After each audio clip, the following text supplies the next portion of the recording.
स्वागत है आपका। मैं हूं आपके साथ सुमित झा। दिन भर की अहम खबरें आपको बताएंगे, साथ ही उन खबरों के मायने भी समझाएंगे। सबसे पहली बड़ी खबर राजधानी पटना से, जहां सुल्तानगंज थाना क्षेत्र में नाइट कर्फ्यू को लागू करने के लिए ड्यूटी पर तैनात पुलिसकर्मियों को असामाजिक तत्वों ने जमकर पीटा है। घटना तब हुई जब पुलिसकर्मियों ने एक स्कूटी सवार को नाइट कर्फ्यू के बावजूद जाने पर पूछताछ के लिए रोका और इतने में ही स्कूटी सवार के समर्थन में भीड़ गुंडई पर उतर आई और पुलिस की जमकर पिटाई की गई।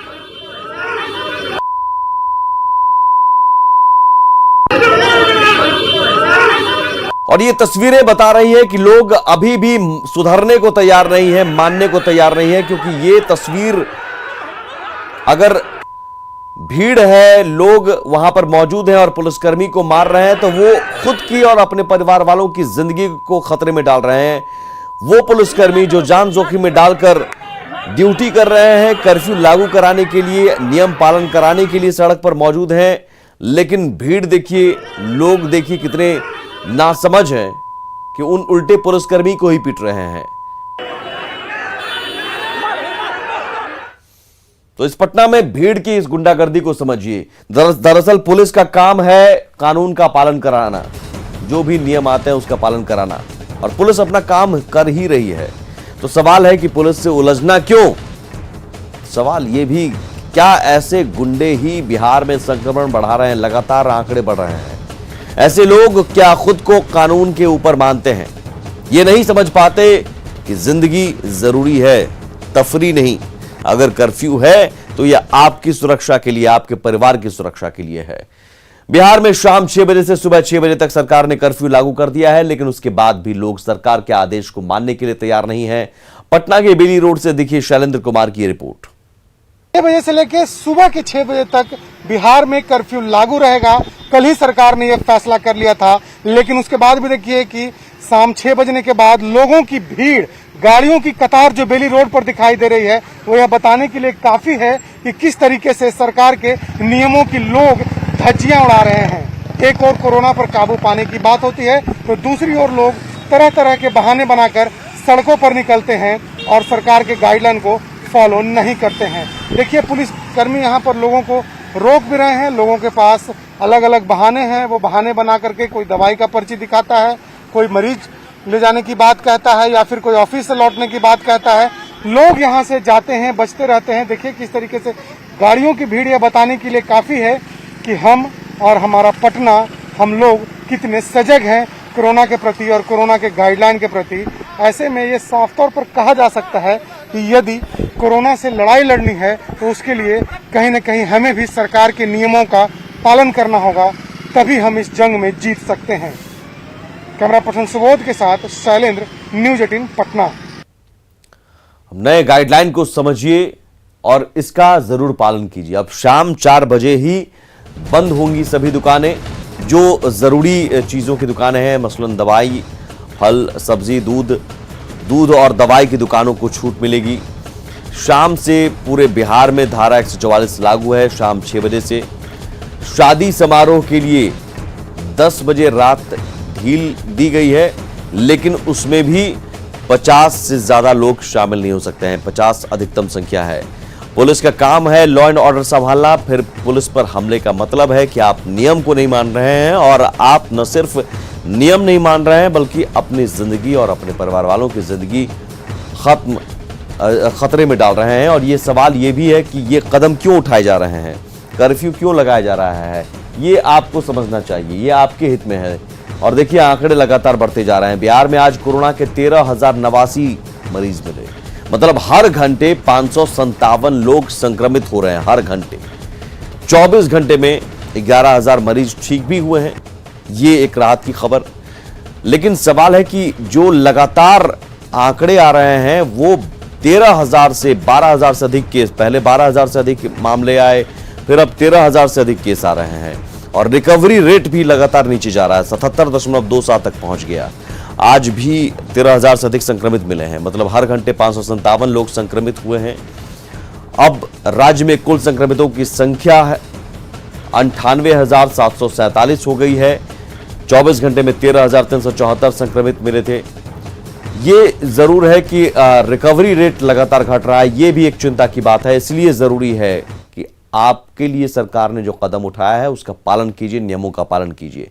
बिहार में मिले 5 दिनों के संक्रमितों की संख्या की हम बात करें तो देखिए कैसे आंकड़े बढ़ते जा रहे हैं, लगातार बढ़ते जा रहे हैं। 25 अप्रैल को 12,795 केस, 26 अप्रैल को कम हुआ 11,801, लेकिन फिर 27 अप्रैल को बढ़ोतरी हुई 12,604, 28 अप्रैल को 13,000 के आंकड़ा पहुंच गया, 13,374 केस मामले सामने आए। 29 अप्रैल को 13,089 मामले सामने आए।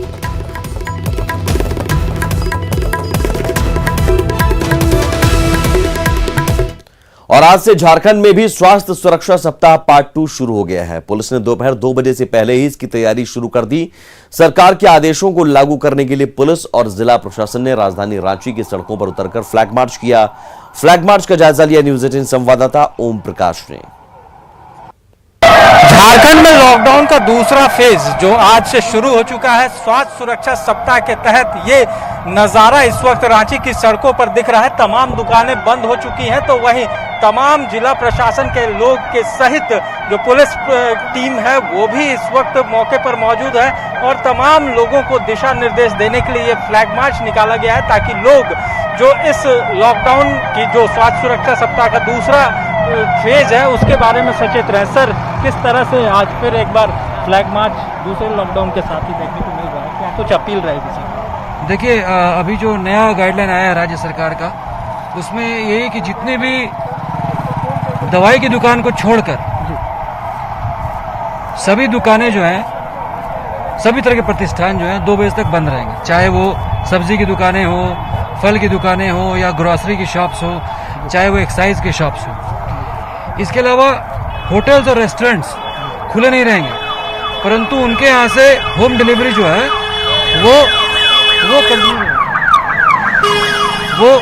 वो आपका कंटिन्यू रहेगा 8 बजे तक। Only home delivery, no take away, no dining in, मतलब घर में उसमें रेस्टोरेंट में बैठ के खाना नहीं खा सकते हैं और ना ही खाना लेने के लिए आप आ सकते हैं, सिर्फ घर पे डिलीवरी होगी। सर, शादी विवाह के लोगों के लिए किस तरह का संदेश देना चाहेंगे, क्योंकि इस वक्त लगन का भी मुहूर्त है, लोग बारात भी निकल रही है, तो 50 का जो है भी देखिए, किसी भी तरह का रैली या जुलूस, शादी जुलूस जो है, प्रोसेशन है, वो अलाउड नहीं है।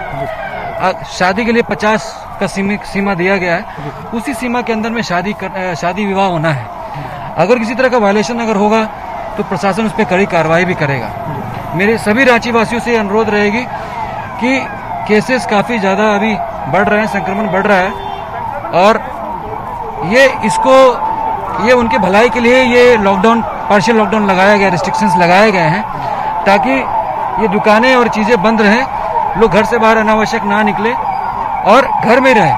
50% कैपेसिटी पे काम किया जा रहा है। सभी चीजों को ध्यान में रखते हुए ये नियम बनाए गए हैं और मैं आशा करता हूं कि पिछला एक हफ्ता जो स्वास्थ्य सुरक्षा सप्ताह चला था, वैसे ही ये एक सप्ताह फिर से रांचीवासी जिला प्रशासन को पूरी तरह से सहयोग देंगे। तो जिला प्रशासन हो या फिर पुलिस की टीम, ये लॉकडाउन 2 जो है उसको सफल बनाने में लगी हो ताकि संक्रमण की रफ्तार कम हो सके। तो देखना होगा सरकार के इस फैसले का कितना असर होता है और कितना जो संक्रमण की रफ्तार है उस पर अंकुश लग पाती है। कैमरामैन संत के साथ ओम प्रकाश, न्यूज 18 रांची। और प्रशासन की अपील क्यों है, अब ये समझिए। दरअसल झारखंड में भी कोरोना की रफ्तार बेलगाम है, लगातार आंकड़े बढ़ते जा रहे हैं। कोरोना पॉजिटिव रोजाना रिकॉर्ड बना रहा है, मामले लगातार बढ़ते जा रहे हैं। राज्य में कोरोना से भी लगातार मौतें भी हो रही हैं। सरकार के पास सुविधा और संसाधन अब कम पड़ रहे हैं, डॉक्टर, अस्पताल, ऑक्सीजन की कमी भी है। ऐसे में ये पाबंदी ही है जो जान बचा सकती है, क्योंकि कोरोना चेन तोड़ना जरूरी है, संक्रमण का फैलाव ना हो, इसलिए इस तरह के कदम उठाए गए हैं। नेगेटिव और पॉजिटिव के बीच छिड़ी इस जंग में कोरोना के खिलाफ अगर कोई साथी है तो वो है डॉक्टर्स, जो कहीं खुद बीमार होने के बावजूद तो कहीं अपने परिजनों को छोड़कर इलाज में जुटे हैं। ऐसी ही कहानी आपको दिखाते हैं गुजरात के वडोदरा की, जहां डॉक्टर भाई और बहन अपनी मां को तो नहीं बचा सके, लेकिन दूसरों को बचाने में जुट गए।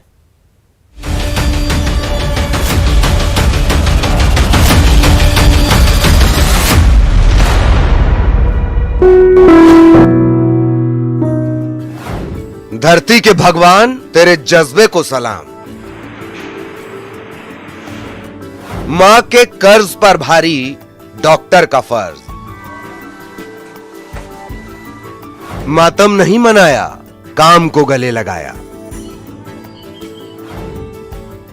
भगवान ना कहे तो फिर क्या कहें, ये अपनी भावनाओं को बाजू रखकर कर्म पथ पर तैनात हैं। अभी कोई 1.5-2 हफ्ते पहले की ही बात है, इनकी मां ने सदा के लिए इनका साथ छोड़ दिया। वो भी कोरोना से जूझ रही थीं, लेकिन लड़ाई हार गईं। सुबह कोई 3:30 बजे का वक्त था जब इनकी मां ने इस दुनिया को छोड़ा। ये वडोदरा से अपनी मां के अंतिम संस्कार में शामिल होने गईं और चंद घंटे बाद ठीक सुबह 9 बजे अपनी ड्यूटी पर लौट आईं। क्यों, ये सुन लीजिए। મારા મધરની ઈચ્છા હતી કે તું તારી જે ફરજ છે વ્યવસ્થિત બજાવ અને એમને છેલ્લે જતા જતા પણ મને એવું જ કીધું તું મારી ચિંતા ના કર, તારે જ્યાં ડ્યુટી આપી છે તું તારી ફરજ પૂરી કર। इस देवी का नाम है डॉक्टर शिल्पा पटेल, जो वडोदरा के एसएसजी अस्पताल में एसोसिएट प्रोफेसर हैं और कोविड केयर में काम कर रही हैं। इनके भाई राहुल परमार भी डॉक्टर हैं, जो गांधीनगर के अस्पताल में काम कर रहे हैं। दोनों मां के अंतिम संस्कार के बाद अपना फर्ज निभाने में जुट गए। और सुनिए वैक्सीनेशन को लेकर क्या कहा। वैक्सीन के दोनों डोज लेना चाहिए। वैक्सीन लेने से आपको प्रिवेंटिव मेजर मिलता है। जो कोरोना नहीं होता ऐसा नहीं है, कोरोना होने से उसको आपको बच सकते हैं और उसकी जो साइड इफेक्ट है ज्यादा वो कम हो जाती है। वैक्सीनेशन जरूरी है। कोरोना के आगे बड़े बड़ों की हिम्मत दगा दे गई, हौसले घुटने टेक चुका है। अपनों को खोकर पत्थर दिल इंसान भी गम के सागर में डूब गया। लेकिन इस माहौल में भी डॉक्टर चट्टान की तरह खड़े हैं, जो हमारे आपके मददगार हैं। इन्होंने साबित कर दिया कि एक हाथ बढ़ेगा तो सैकड़ों को सांस और आस मिलती रहेगी। Bureau report, news 18 network.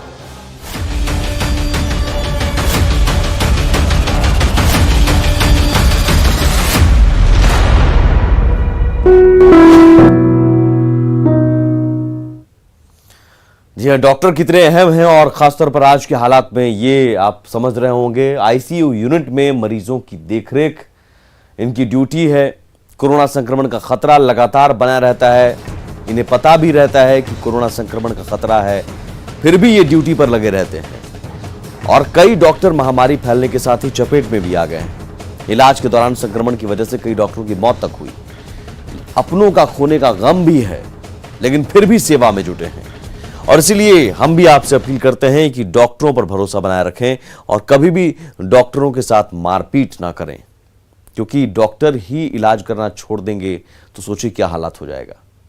और अब बात कोरोना के खिलाफ छिड़ी जंग की, जिसे जीतने के लिए मुंबई के बाद गुजरात के जामनगर में रिलायंस की तरफ से 1000 बेड वाले अस्पताल बनाए जा रहे हैं। चलिए जानते हैं जामनगर का ये अस्पताल कहां बन रहा है। रिलायंस फाउंडेशन की ओर से जामनगर में 1000 बेड का कोविड अस्पताल बनाने का फैसला है वो लिया गया है। उसकी तैयारियां भी युद्ध स्तर पर चल रही है। एक ही हफ्ते में 400 बेड का कोविड अस्पताल यहां शुरू होगा। जिस तरीके के आप दृश्य देख रहे हो, यहीं कोविड अस्पताल की शुरुआत करने की जो घोषणा है वो कर दी गई है। खास करके 600 बेड की दूसरी भी व्यवस्था जल्द ही में होने वाली है। सौराष्ट्र में कोरोना का संक्रमण ज़्यादा है और ज़्यादातर मरीजों को ऑक्सीजन की ज़रूरत होती है। ऐसे में अस्पताल के लिए अलग से ऑक्सीजन प्लांट भी बनाया जा रहा है। कल ही गुजरात के मुख्यमंत्री और रिलायंस इंडस्ट्रीज के चेयरमैन मुकेश अंबानी के बीच इस मामले में बातचीत हुई थी। रिलायंस फाउंडेशन समाज सेवा में हमेशा पथदर्शक रहा है। सबसे खास और अहम बात यह है कि यहाँ जो मरीज आने वाले हैं, पूरे सौराष्ट्र भर से जो कोरोना पॉजिटिव मरीज जो यहाँ पे आने वाले हैं, उनकी जो इलाज है वो भी फ्री में होने वाला है। किंजल कारसरिया, न्यूज़ 18, जामनगर, गुजरात। तो आरआईएल का हाथ देश के साथ, खबर को समझिए। कोरोना की इस लड़ाई में रिलायंस आगे आया है और सरकार के साथ कदम से कदम मिलाकर साथ दे रहा है। जहां भी जरूरत है वहां रिलायंस सहयोग कर रहा है। जामनगर में आरआईएल की तरफ से 1000 बेड का अस्पताल बनवाया जा रहा है और कोशिश है कि कोरोना के मरीजों को मदद मिल सके। इससे पहले भी कई कोशिशें की गई हैं, पहल की गई हैं।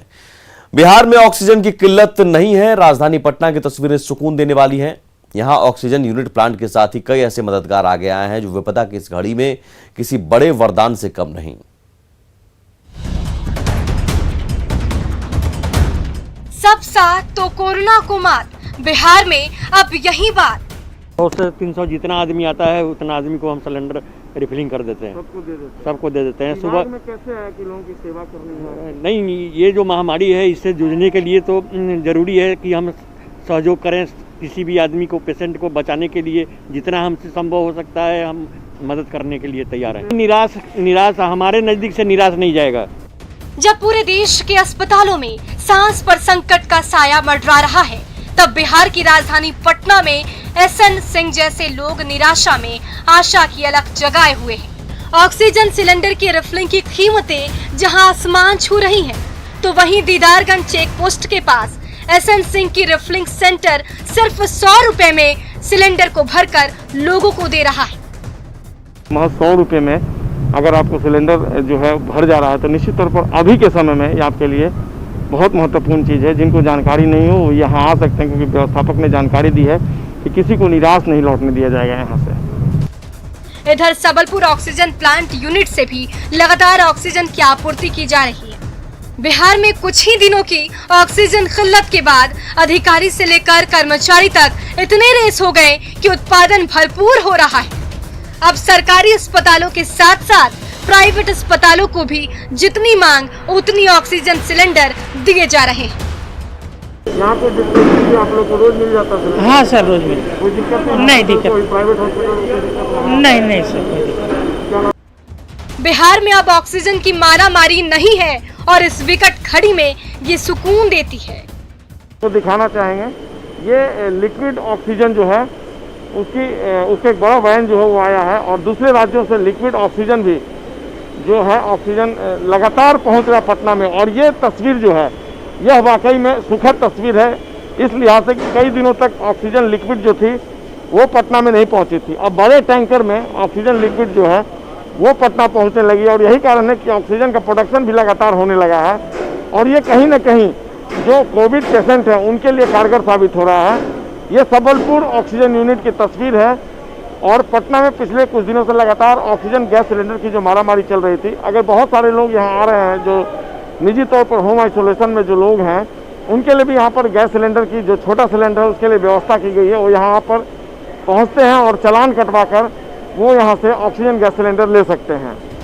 ऑक्सीजन की किल्लत का पतन हो चुका है, लेकिन इसका ये मतलब नहीं है कि आप लापरवाही बरतें। सरकार ने सख्ती बढ़ाई है तो आपके भले के लिए। नियमों का पालन करें और सुरक्षित रहें। पटना से संवाददाता संजय कुमार की रिपोर्ट।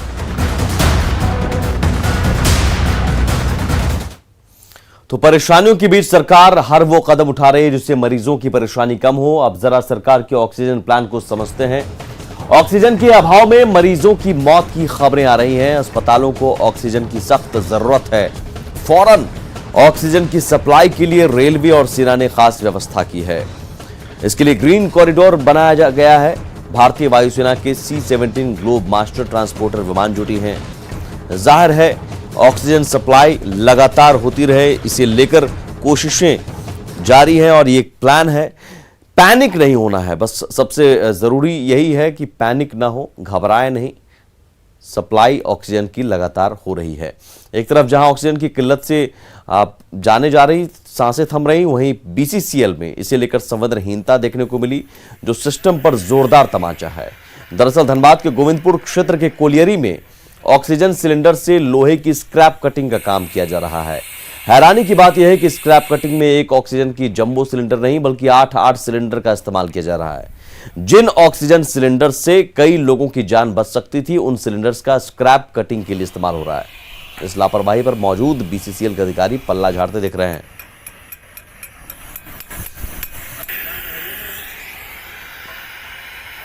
कहाँ से लाता है, क्या करता है, वो रिपोर्ट हम लोग नहीं रखते। हम लोग खाली ये करते हैं कि भाई मैन पावर का कटिंग का परमिशन दे देते हैं काटने के। कहाँ से लगता है ये हमको मालूम।